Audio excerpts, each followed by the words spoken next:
Welcome back बच्चों। अभी हमने साइंस के लास्ट चैप्टर में पढ़ा था फ्रेंडली माइक्रो ऑर्गेनिजम्स। इस चैप्टर में हम पढ़ेंगे अब आगे हार्मफुल माइक्रो ऑर्गेनिजम्स। ठीक है।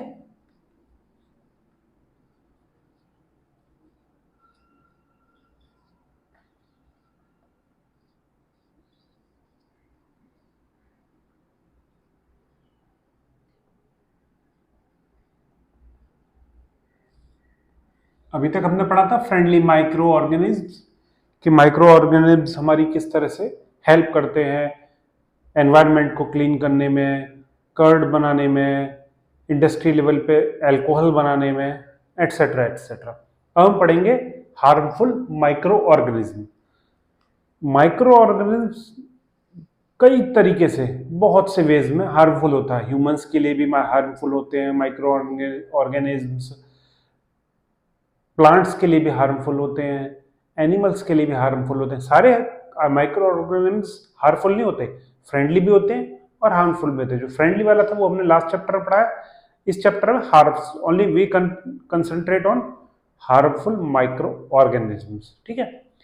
तो हार्मफुल माइक्रो ऑर्गेनिजम्स में क्या होता है, बहुत तरह के माइक्रो ऑर्गेनिजम्स होते हैं जो हार्मफुल होते हैं प्लांट्स के लिए, एनिमल्स के लिए, ह्यूमंस के लिए।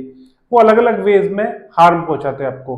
जैसे आपका खाना होगा, कई दिन तक रखा रहेगा, उस पर फंजाई लग जाएगी, स्पॉइल कर जाएगा, सड़ जाएगा, वो स्मेल आने लगेगी। कुछ माइक्रोब्स ऐसे होंगे जो आपके बॉडी में एंटर होकर आपको डिसीज कर देंगे, अलग अलग तरह की बीमारियां फैलाएंगे। जैसे एक था अभी कोरोना वायरस लेटेस्ट, जिसकी वजह से सब लोग बहुत परेशान हुए पूरे वर्ल्ड में।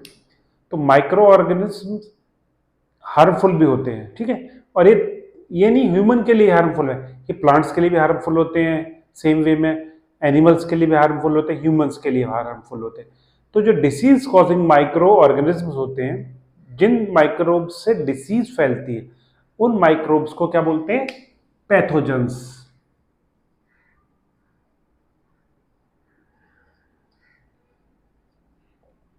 डिसीज कॉजिंग माइक्रो ऑर्गेनिजम्स कहलाते हैं पैथोजन। तो पैथोजन की एक डेफिनेशन क्या होगी?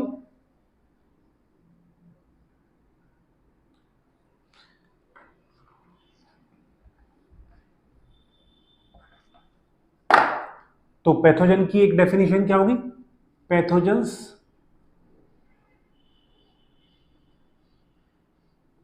Are micro organisms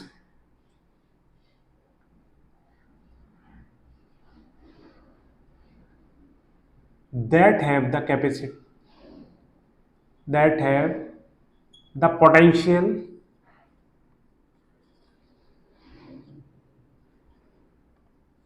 to cause infectious disease।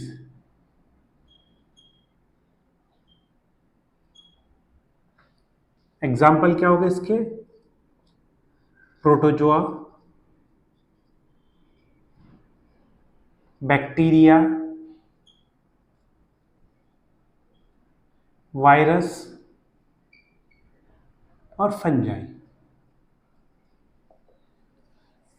Pathogens की डेफिनेशन क्या हुई? Pathogens are microorganisms that have the potential to cause infectious disease. Pathogens microorganism है। ठीक है। कौन से माइक्रो ऑर्गेनिज्म? जिसमें इतना पोटेंशियल होता है, इतनी ताकत होती है कि वो आपको बीमार कर दें। उन जो बीमारी वाले माइक्रो ऑर्गेनिज्म होते हैं, माइक्रोब्स होते हैं, उनको हम बोलते हैं पैथोजेंस। ठीक है। वो mainly divided in 4 categories: protozoa, bacteria, virus and fungi. अब ये कैसे करते हैं, वर्क कैसे करते हैं? कोई भी पैथोजन होगा वो क्या करेगा? खाने को सड़ाएगा और उसमें पॉइजनस मटेरियल डेवलप होगा। सड़ने की वजह से कोई भी चीज खराब होगी, उसमें पॉइजनस मटेरियल डेवलप होगा और उससे आपको नुकसान होगा। अगर आप वो ईट करोगे और ये ईट करोगे, पॉइजनस मटेरियल अंदर जाएगा। आइदर ड्रिंक करोगे कोई भी चीज, गंदा पानी भी हो सकता है, गंदा खाना भी हो सकता है, गंदी हवा को हम ब्रीथ करेंगे, गंदी हवा से भी आ सकता है। गंदी हवा मतलब उसमें माइक्रोब्स हों उस हवा में, तो उस तरह से ये हमारे बॉडी में पहुंच के पॉइजनस मटेरियल डेवलप करें। जैसे खाना है, माइक्रोब्स उस पर लगे, पॉइजनस मटेरियल डेवलप किया, खाना सड़ा खराब हुआ, वो हमने खा लिया, वो हमारे जाके अंदर पॉइजनस जो मटेरियल डेवलप हुआ वो हमारे अंदर जाके हमको डिसीज देगा।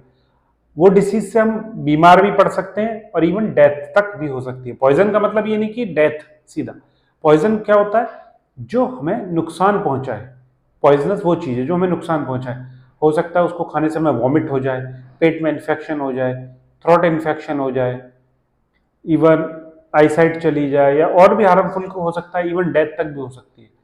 तो ऐसे माइक्रोब्स जिनसे डिसीज होती है, जिनमें इतनी ताकत होती है कि वो आपको डिसीज दे दें, तो उनको कहते हैं पैथोजेंस। ठीक है, this is the definition of pathogens.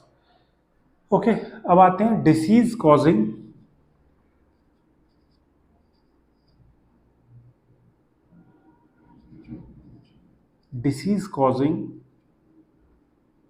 Pathogens.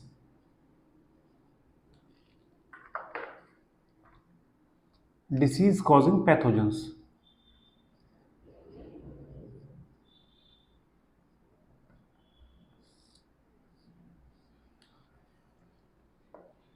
ये क्या होते हैं?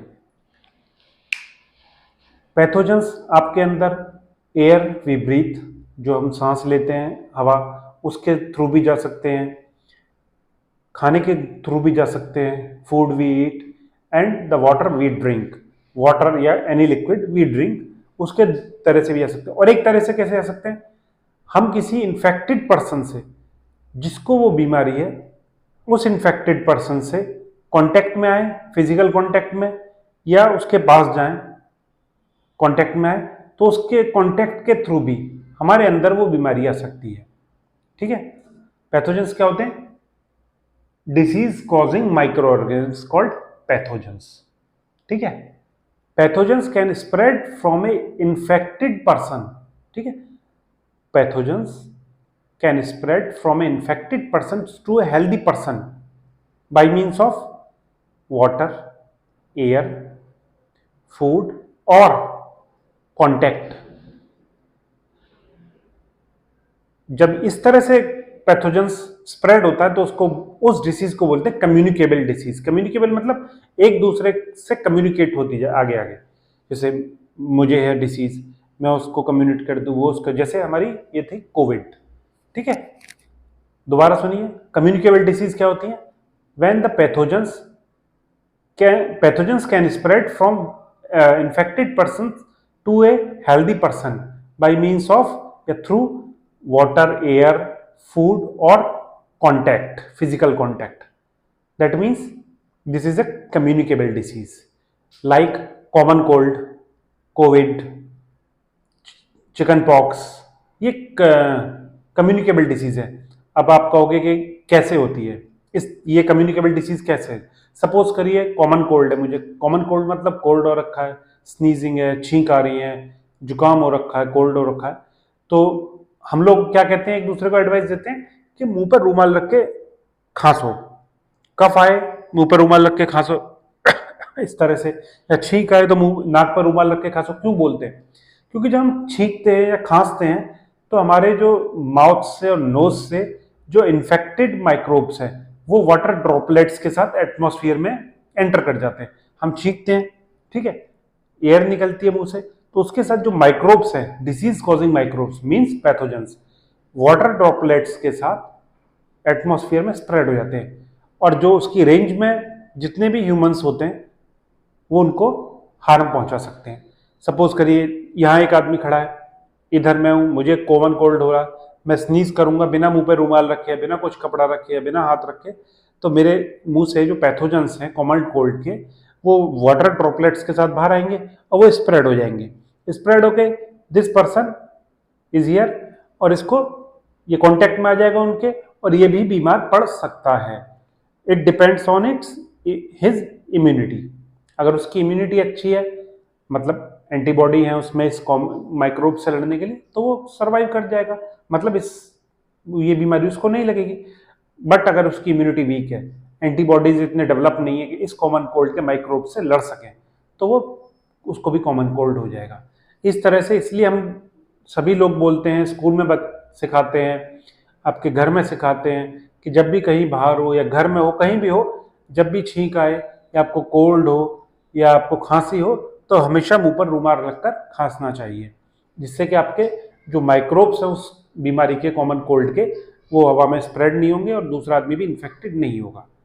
हमारे एनवायरनमेंट में कुछ ऐसे इंसेक्ट, कुछ एनिमल होते हैं जो इन पैथोजेंस के कैरियर होते हैं, इन डिसीज कॉजिंग माइक्रो ऑर्गेनिजम्स के कैरियर होते हैं।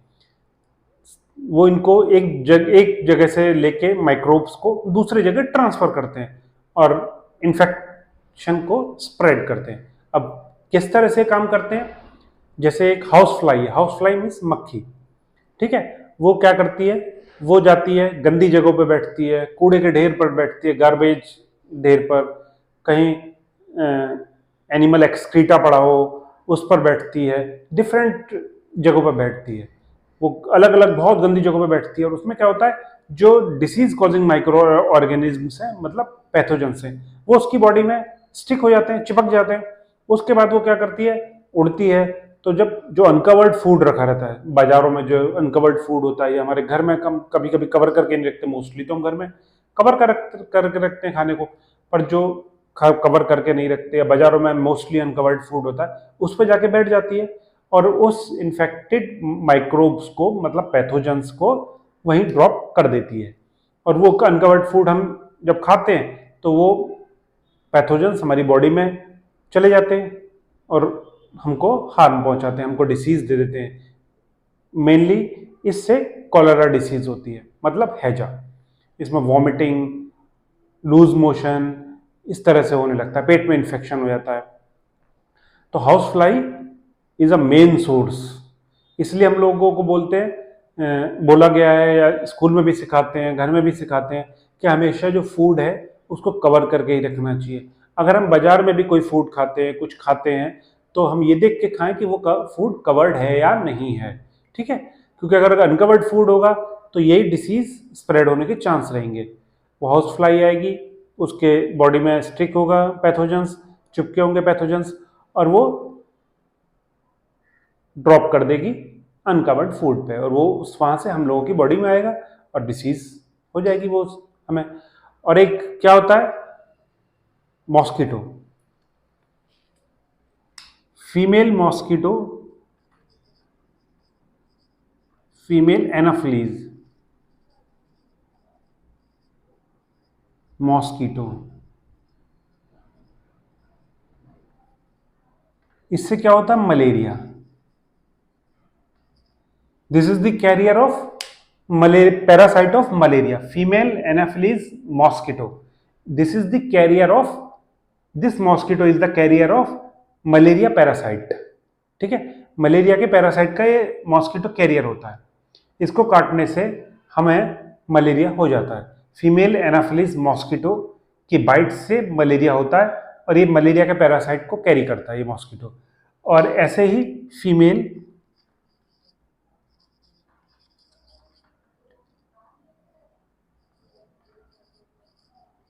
Aedes mosquito,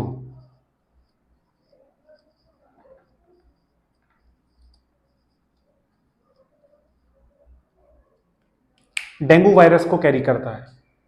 female Aedes mosquito is the carrier of dengue virus, ठीक है। तो ये मलेरिया के पैरासाइट को कौन कैरी करता है? Female Anopheles mosquito. और डेंगू के वायरस को कौन कैरी करता है? Female Aedes mosquito. इस तरह से हाउस फ्लाई, मॉस्किटो, ये डिसीज कैरिंग है, माइक्रोब्स को कैरी करते हैं, ठीक है। अब मॉस्किटो, भाई मॉस्किटो तो बहुत होते हैं, उनको हमें किस तरह से उनसे बचना चाहिए? मॉस्किटो क्या है? मेनली जहाँ गंदा पानी इकट्ठा होता है, पानी इकट्ठा होने लगता है, वहाँ सर्वाइव करते हैं, वहीं इनकी ब्रीडिंग होती है, वहीं ये पैदा होते हैं। तो हमें क्या करना चाहिए? कहीं भी गंदा पानी इकट्ठा नहीं होने देना चाहिए। अब जैसे कहीं गंदा पानी है, हम उसको निकाल नहीं सकते, तो उसके ऊपर पेट्रोल या मिट्टी का तेल हमें डाल देना चाहिए। उससे क्या होता है, अगर हम कहीं गंदा पानी इकट्ठा, उसको पेट्रोल और मिट्टी का तेल डाल देंगे, तो पानी से हल्का होता है पेट्रोल या मिट्टी का तेल, वो उसके ऊपर एक लेयर बना लेगा और ऑक्सीजन अंदर नहीं जाएंगे, जिससे ये मॉस्किटो के जो लार्वा हैं, छोटे बच्चे हैं, वो ब्रीथिंग नहीं कर पाएंगे, सांस नहीं ले पाएंगे और वो डेड हो जाएंगे। और हमें केमिकल्स स्प्रेड करना चाहिए, यहाँ छिड़कना चाहिए जहाँ गंदा पानी है। फर्स्ट थिंग कि उस गंदे पानी को इकट्ठा ही नहीं होने देना चाहिए, ठीक है। तो गंदे पानी में ही मॉस्किटो ब्रीडिंग करते हैं, वहीं बनते हैं, वहीं पैदा होते हैं, इसलिए हमें गंदा पानी इकट्ठे नहीं होने देना चाहिए, जिससे कि मॉस्किटो ना होगा। और जब मॉस्किटो हो जाएंगे तो फिर वहाँ मलेरिया और डेंगू के मच्छर भी होंगे, ठीक है।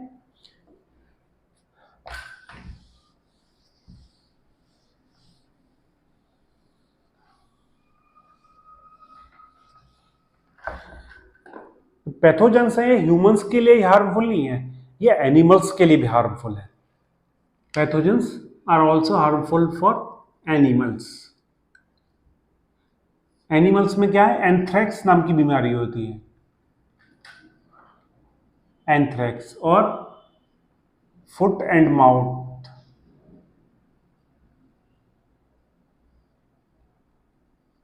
ये बीमारियां होती हैं, एंथ्रेक्स और फुट एंड माउथ, ये बीमारियां होती हैं जो एनिमल्स में पैथोजेंस फैलाते हैं, ठीक है। ऐसे ही प्लांट्स में भी, जैसे वीट प्लांट हो गया, ग्रेप प्लांट हो गया, एप्पल हो गया, बहुत सारे प्लांट हैं और लगभग हर प्लांट में ये माइक्रोब्स उनको नुकसान पहुंचाते हैं। इसकी वजह से क्या होता है, इनकी प्रोडक्टिविटी, इनकी फसल जो क्रॉप है वो घट जाती है, डिक्रीज हो जाती है उसकी पैदावार। जितनी मान लीजिए 100 पेड़ हैं, उनसे 1000 एप्पल मिल रहे हैं, तो अगर माइक्रोब्स की वजह से कोई उनको डिसीज हो गई तो 1000 की जगह पता पड़ा 500 ही मिले, तो उनकी प्रोडक्टिविटी कम हो जाती है। ये पैथोजन इस तरह से प्लांट्स को नुकसान पहुंचाते हैं, प्लांट्स के लिए भी हार्मफुल है। ये नहीं कि ह्यूमंस के लिए हार्मफुल है, ये प्लांट्स के लिए भी हार्मफुल है, एनिमल्स के लिए भी हार्मफुल है। तो प्लांट्स से कैसे बचाया जाता है, एनिमल्स कैसे बच सकते हैं पैथोजन से, उनको जो संबंध एनिमल्स के लिए जो दवाइयाँ बनी हैं उस बीमारी से बचने के लिए उसका इंजेक्शन या उसकी डोज दी जाए। प्लांट्स कैसे बच सकते हैं उस डिसीज से, एक सर्टेन केमिकल होता है हर क्रॉप के लिए, उसका छिड़काव किया जाए, उसको स्प्रेड किया जाए, उसकी डोज दी जाए उस फील्ड में, तो हम प्लांट्स को भी डिसीज से बचा सकते हैं। समझ में आ गया अच्छी तरह पैथोजेंस? ओके।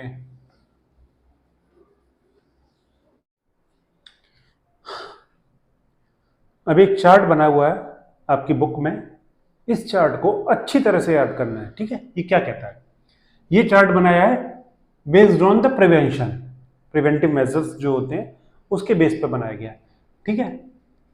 ट्यूबरकुलोसिस इसको बोलते हैं शॉर्ट फॉर्म में TB, B for Bangalore, TB. ये किससे होता है, बैक्टीरिया से, ओके। मीजल्स ये हमारा वायरस से होता है, चिकन पॉक्स ये भी वायरस से होता है, और पोलियो ये भी वायरस से ही होता है। इनके मेन कॉज क्या है, माइक्रो ऑर्गेनिज्म, टीबी का बैक्टीरिया, मीजल्स का virus, chicken pox again virus, polio again virus. अब इनका मोड ऑफ ट्रांसमिशन क्या है, टीबी फैलता है एयर के थ्रू, ओके। मीजल्स भी एयर के थ्रू, चिकन पॉक्स एयर और कॉन्टैक्ट के थ्रू, पोलियो एयर और वाटर के थ्रू, यानी कॉन्टामिनेटेड वाटर पिएंगे या गंदी एयर होगी उससे पोलियो भी फैलेगा, ठीक है। इनको प्रिवेंटिव मेजर क्या है, कंप्लीट आइसोलेशन, जिनको ये बीमारियां हो जाती हैं, कौन कौन सी, tuberculosis, measles, chickenpox and polio, उनको कंप्लीट आइसोलेशन में रखना है। और उनकी जो पर्सनल बिलोंगिंग्स हैं, जैसे उनके कपड़े हैं, बर्तन हैं, बेड है, चादर है, जो भी उनके पर्सनल बिलोंगिंग्स है जो डेली यूज करते हैं वो चीज, उसको एकदम आइसोलेशन में रखना है, यानी वो सिर्फ वही लोग यूज करें और कोई सेकंड पर्सन यूज ना करे। उनके बर्तन हैं, कपड़े वगैरह, ये सब बेड वो यूज करें और कोई यूज ना करे, उनकी पर्सनल बिलोंगिंग्स भी अलग रखनी है। उनको एक सबसे, हर डिसीज के लिए एक चीज कॉमन है, सफाई रखनी है, क्लीनलीनेस। साफ सफाई रखेंगे, बीमारियां दूर रहेंगी। इसलिए हर बीमारी के लिए, कोई भी बीमारी चाहे इस चार्ट में है या नहीं है, सफाई रखेंगे तो बीमारी दूर रहेगी। ठीक है। और इसका, इन सारी बीमारियों का एक वो क्या है, वैक्सीनेशन, प्रॉपर वैक्सीनेशन होना चाहिए इनका। तो इन बीमारी को हम मैक्सिमम बच सकते हैं। 100% वैक्सीनेशन किसी चीज़ की गारंटी नहीं देता। वैक्सीनेशन नहीं कहता कि 100% आप इस बीमारी से बच जाओगे या आप कोई बीमारी नहीं होगी बिल्कुल 100%। मैक्सिमम आप उससे बच सकते हो। वैक्सीनेशन कराएंगे, आइसोलेशन में रहेंगे, अच्छी आदतें अपनाएंगे, साफ सफाई में रहेंगे, तो इन बीमारियों से बचा जा सकता है। अब आते हैं कॉलरा, मतलब हैजा। ये किससे होता है? बैक्टीरिया।